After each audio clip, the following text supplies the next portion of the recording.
Dans Futuris, un point sur la recherche en Arctique.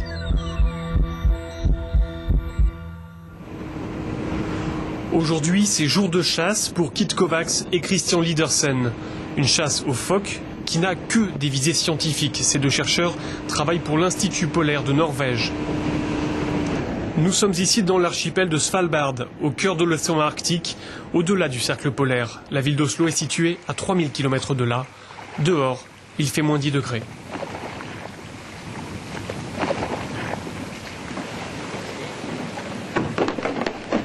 Au milieu de cet environnement pour le moins inhospitalier, les deux scientifiques sont à la recherche de jeunes phoques barbus, une des espèces de phoques de la zone.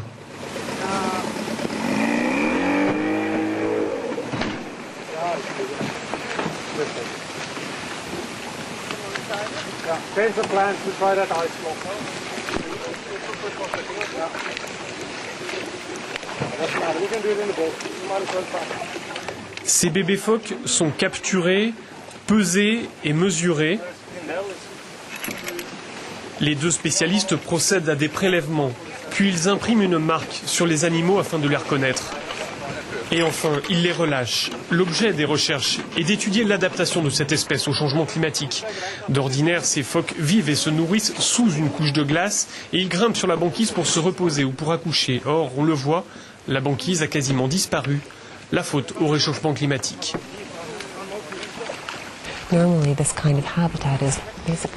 Ici, normalement, les animaux bénéficient d'un espace vital quasiment illimité, des centaines et des centaines de kilomètres carrés de banquise. Mais l'an dernier, plus aucune couche de glace, et cette année, on ne peut pas dire qu'il y en ait beaucoup.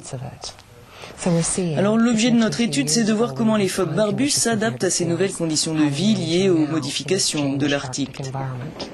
Et les chercheurs ont de quoi être inquiets. En l'absence de banquise, l'an passé, les phoques barbus sont allés accoucher sur la côte, dans des grottes ou des cavernes, avec des résultats mitigés. En fait, les changements climatiques sont souvent beaucoup plus rapides comparés aux capacités d'adaptation des espèces arctiques. Il y a de vrais risques pour tous les phoques. Le groupe d'experts intergouvernemental sur l'évolution du climat a établi des prévisions concernant la banquise dans les prochaines décennies, et si ces prévisions se confirment et qu'en effet la banquise continue à disparaître, ce sont tous les animaux polaires qui sont menacés, y compris les ours. Et cela aura évidemment des conséquences pour toutes les populations qui dépendent de ces espèces. Nous sommes ici dans une des bases scientifiques les plus importantes au monde pour la zone arctique. Plusieurs dizaines de chercheurs vivent ici tout au long de l'année.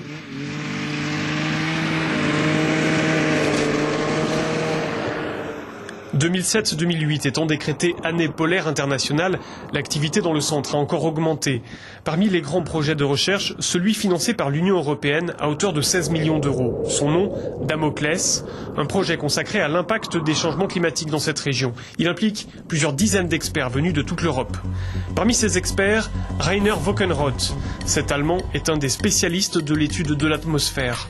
Chaque jour, il se tient prêt à 13h15. À ce moment précis, il doit en effet lâcher un ballon sonde.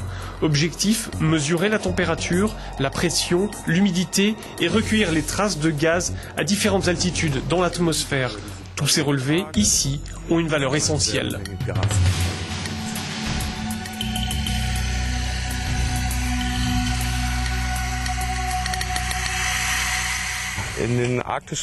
Dans les régions arctiques, la moyenne des températures ces 30 dernières années a augmenté de 3 à 5 degrés selon les zones. Ailleurs dans le monde, les températures ont augmenté entre 0,9 et 1,2 degrés. Autrement dit, le réchauffement du climat est plus marqué ici que dans les autres régions du monde. À cela, il y a une raison. Les régions arctiques connaissent un phénomène de grande luminosité. Cette réflexion lumineuse est due à la neige, très pure, donc très blanche. Dans les régions industrialisées, la neige est plus grise, plus sale. En plus, dans les latitudes au sud, comme il n'y a pas de banquise, la lumière est absorbée par l'eau. Ici, la banquise accentue la réverbération et cela augmente la température de l'air.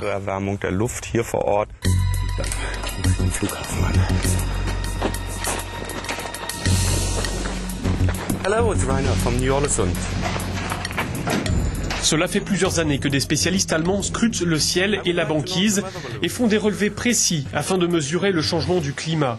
Comme la plupart de ses collègues, Rainer Wockenroth considère qu'il y a bien plusieurs facteurs qui expliquent le réchauffement climatique. La météo est bouleversée, les hivers sont plus doux et les étés plus torrides, et cela s'en ressent dans l'écosystème des zones arctiques.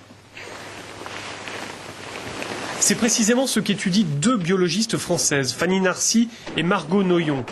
Pendant 5 mois, elles se penchent sur l'évolution des planctons. Une fois par semaine, si la météo le permet, elles vont sur les eaux du fjord pour pêcher des animaux microscopiques.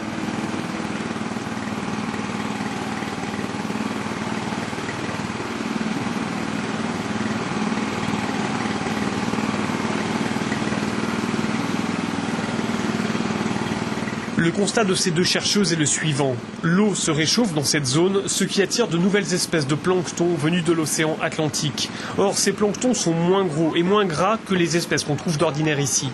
De fait, toute la chaîne alimentaire dans l'Arctique peut se trouver modifiée. Si ici les masses d'eau changent, ces grosses espèces arctiques vont remonter vers le nord et du coup la nourriture qui sera disponible ici dans ce fjord ne sera plus la même. Et donc c'est l'intérêt de voir si les petites espèces qui elles sont cosmopolites et vont rester ici sûrement, et donc leur abondance va augmenter. Est-ce que celles-ci vont être capables de subvenir aux besoins des maillons trophiques supérieurs et comment en fait, quelle est leur place dans la chaîne trophique, qu'est-ce qu'elles mangent et par quoi elles sont mangées et comment est-ce qu'elles gèrent leurs lipides et est-ce qu'elles sont riches ou pas. Les lipides constituent la matière grasse des êtres vivants. Ces graisses sont indispensables au bon fonctionnement de l'organisme. C'est essentiel pour survivre dans les eaux froides de l'Arctique. Là, qui est coupé.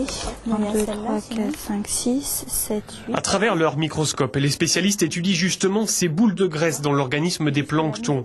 Plus ces poches de lipides sont petites, plus les poissons doivent en absorber pour constituer des réserves de graisse suffisantes pour survivre.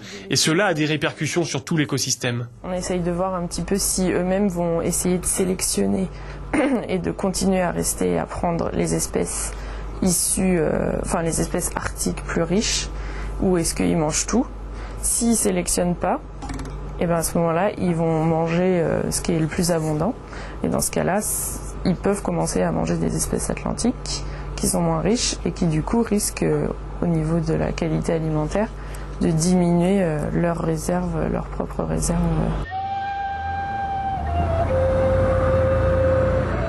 Parmi les scientifiques présents sur la base, il y a Jack Köhler. Cet américano-norvégien est un des glaciologues les plus réputés.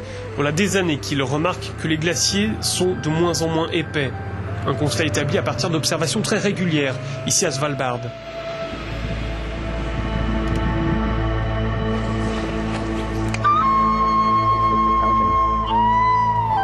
Ce spécialiste effectue un forage pour extraire une carotte de glace, témoin de l'évolution du glacier. D'une année sur l'autre, il peut ainsi savoir la quantité de glace accumulée et la quantité de glace fondue. Le constat est sans appel. Le glacier recule de plusieurs dizaines de mètres par an. Il fond. Ce glacier est très mal en point. Il a commencé à rétrécir dans les années 1920. Et ce recul s'est fait plus ou moins régulièrement depuis. Mais voilà une dizaine d'années que les choses s'aggravent. Le glacier fond plus vite que par le passé. Le point le plus important, c'est l'élévation du niveau des eaux. Et les glaciers de Svalbard y contribuent. Le niveau des mers augmente de 3 mm chaque année. On le voit grâce aux images satellites. Et c'est dû en grande partie à la fonte des glaciers. Alors sans doute, pour les gens, l'Arctique, c'est loin de chez eux. Et pourtant, ce qui se passe ici aura un impact partout dans le monde.